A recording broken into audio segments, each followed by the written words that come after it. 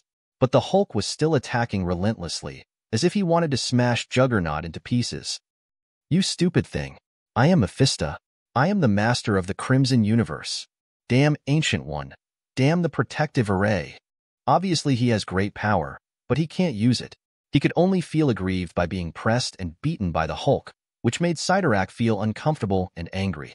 But he has no better way. He can only cut off the connection with Juggernaut directly after uttering a harsh word to the Hulk.